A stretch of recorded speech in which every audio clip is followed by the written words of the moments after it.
ব্যাপার। এবার আপনি ঘাবড়ে গিয়ে যেই ওখানে দাঁড়িয়ে আপনি স্পিড করতে থাকবেন, গাড়িটা চাকাটা ফলস ঘুরতে থাকবে, যতবার ঘুরবে ও ততবার মাটিটাকে সরিয়ে, পাথরগুলোকে সরিয়ে আর নিচে বসতে যাবে, কিন্তু চাকাটা আরো নিচে বসে যাবে, আরো নিচে বসে যাবে, তখন আর গাড়িটাকে বিট করাই যাবে না।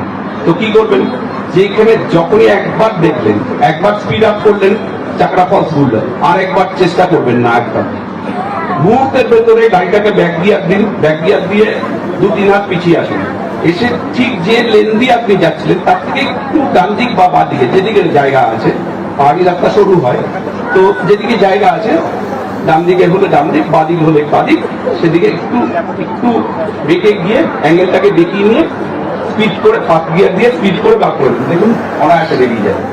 কিন্তু যেখানে ফেসে গেছেন ওখানে যদি বারবার স্পিড আপ করেন গাড়িটা কিন্তু বসে যাবে।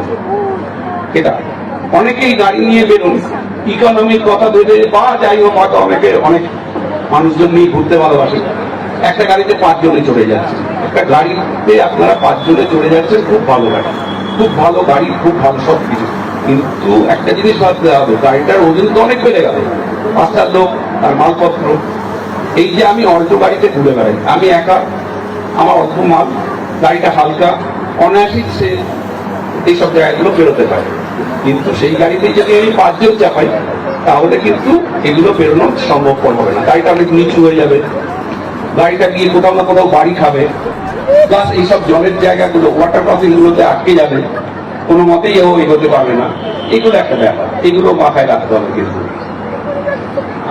আর বলুন, কারো যদি কোনো প্রশ্ন থাকে বলুন, আমি খুব একটা ভালো বক্তা নই, যদি কিছু প্রশ্ন থাকে বলতে পারেন, আমি চেষ্টা করবো আমার মতন করে উত্তর দিতে। কারণ কি কোনো দাদার কাছে কোনো প্রশ্ন রয়েছে পার্টিকুলার?